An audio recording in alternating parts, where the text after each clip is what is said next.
السلام عليكم ورحمة الله وبركاته. مرحبا بكم في فيديو جديد. لا تنساني فاشتراك وعمل إعجاب وتفعيل الجرس تشجيعا لنا للمزيد إن شاء الله. الأسد حيوان من الثدييات من فصيلة السنوريات، وأحد السنوريات الأربعة الكبيرة المنتمية لجنس النمور باللاتينية بانثيرا، وهو يعد ثاني أكبر السنوريات في العالم بعد الببر، حيث تفوق كتلة الذكور الكبيرة منه 250 كيلوغراما 550 رطلا. 4. تعيش معظم الأسود البرية المتبقية اليوم في إفريقيا جنوب الصحراء الكبرى، ولا تزال جمهرة واحدة صغيرة مهددة بلا انقراض تعيش في آسيا بولاية جوجرات في شمال غربي الهند. كان موطن الأسود شاسعا جدا في السابق، حيث كانت تتواجد في شمال إفريقيا، الشرق الأوسط، وآسيا الغربية، حيث انقرضت منذ بضعة قرون فقط.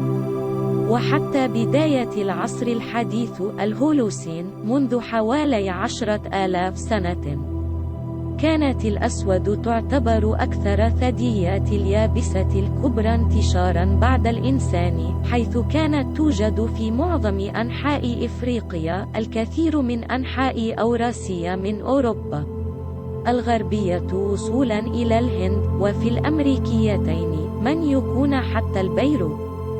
يختلف أمد حياة الأسود باختلاف جنسها، فاللبوات التي تعيش في مناطق محمية آمنة مثل منتزه كروغر الوطني قد تصل لما بين 12 و 14 عاما، بحال تخطت مخاطر ومشقات حياة الأشبال، بينما لا تتخطى الذكور 8 سنوات من حياتها إلا فيما ندر. 5. إلا أن هناك وثائق تظهر أن بعض اللبوات عاشت حتى سن 20 عاما في البرية.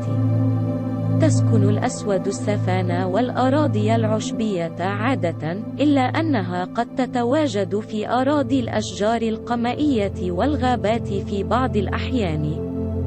تعتبر الأسود حيوانات اجتماعية بشكل كبير مقارنة بباقي أعضاء فصيلة السنوريات، وتسمى المجموعة العائلية للأسود زمرة باللغة العربية، وهي تتألف من إناث مرتبطة ببعضها عن طريق القرابة، أخوات، أمهات، خالات، جدات، عدد من الصغار، وبضعة ذكور بالغة.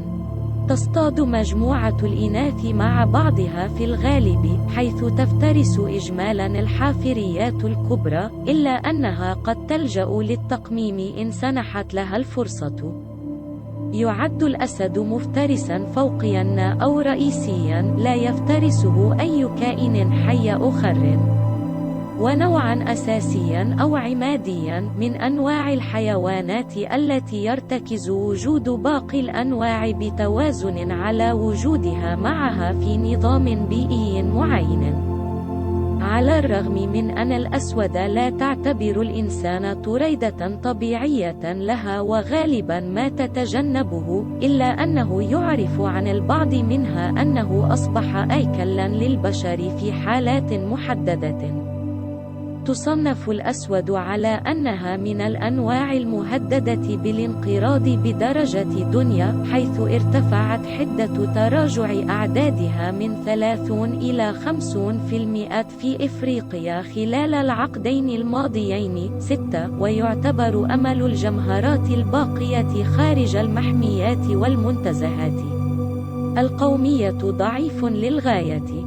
وعلى الرغم من أن سبب التراجع هذا ليس مفهوما كثيرا، إلا أن فقدان المسكن والنزاع مع البشر يعتبران أكثر الأسباب إثارة للقلق. كان يحتفظ بالأسود في معارض الوحوش منذ أيام الإمبراطورية الرومانية، كما كانت ابتداء من أواخر القرن 18، ولا تزال من الأنواع الرئيسية التي يسعى الناس إلى عرضها في حدائق الحيوان عبر العالم.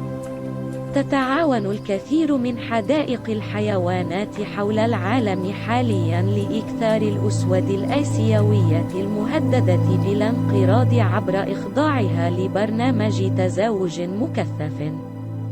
يمكن تمييز ذكر الأسد عن الأنثى بسهولة فائقة عن طريق النظر، فالأول يمتلك لبدة شعر حول العنق بينما لا لبدة للبؤة. يعتبر رأس الأسد الذكر أحد أكثر الرموز الحيوانية انتشاراً في الحضارة الإنسانية، حيث ظهر في العديد من المؤلفات الأدبية، المنحوتات، الرسومات، الأعلام، وفي الأدب والأفلام المعاصرة. وفي بعض الأحيان تستخدم صورة الذكر حتى ولو كان المراد بالأصل إظهار الأنثى، لأن لبدة الذكر المميزة تفرق بين هذا النوع من السنوريات وغيره من الكبيرة منها. إلا أنه تم إظهار اللبوة أيضاً ووصفها في أوائل الكتابات والرسومات البشرية، حيث اعتبرت أنها بسالة الصيد بحد ذاتها، وصورت في أحيان على أنها محاربة جمعت بين صفات الحنان على أشبالها والمقدرة على الإطاحة بعدو يفوقها حجماً. تقوم اللبؤات بمعظم الصيد للزمرة، حيث تتعاون مع بعضها بأسلوب دقيق ومعقد للإمساك بفريستها. تطور كل لبوة مهارات صيد محددة لتلعب بها دورها المعين بتقنية الصيد التي تلجأ إليها زمرتها، وعادة ما تلعب الدور نفسه خلال معظم عمليات الصيد. برز وصف اللبوات وهي تصطاد في مجموعة واحدة منذ آلاف السنين، حيث يرجع أقدم هذه الأوصاف إلى رسومات ومنحوتات عثر عليها في كهف لاسو وشوفيه في فرنسا، والتي يعود تاريخها لأواخر العصر الحجري.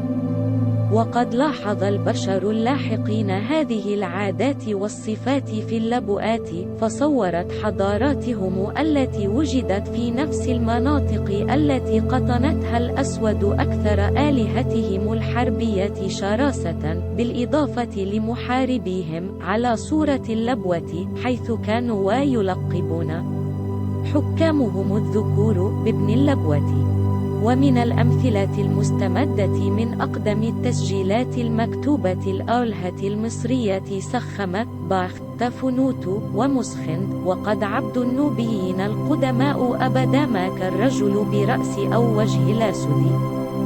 ويحتمل بأنه كان هناك آلهة مماثلة لها جميعها في ليبيا.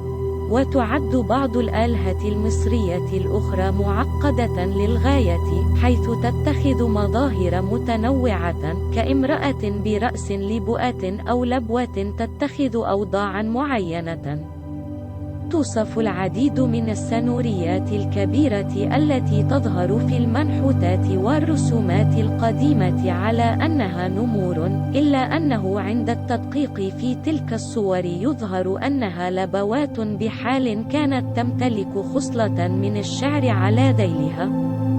فهذه الخصلة مميزة للأسود من بين السنوريات الكبرى جميعها، وعندما يمتلك السنور في الصورة هذه الخصلة ولا يمتلك لبدة، فإن هذا يدل على أنها لبوة بالتأكيد، على الرغم مما يقول به المحللين المعاصرين. كما أن وجود رقط على جسد تلك السنوريات في الرسوم لا يؤكد أنها نمور، إذ أن الأشبال تمتلك رقطا وردية الشكل أيضا. لذلك فإنه عند محاولة تحديد نوع السنور الممثل في الصور أو المنحوتات يجب دوما التأكد من الذيل، فإن كان هناك خصلة شعر على أخره ولم يمتلك الحيوان لبدة نكون بصدد لبوة، وإن لم توجد هذه الخصلة فإنه يكون نمرا.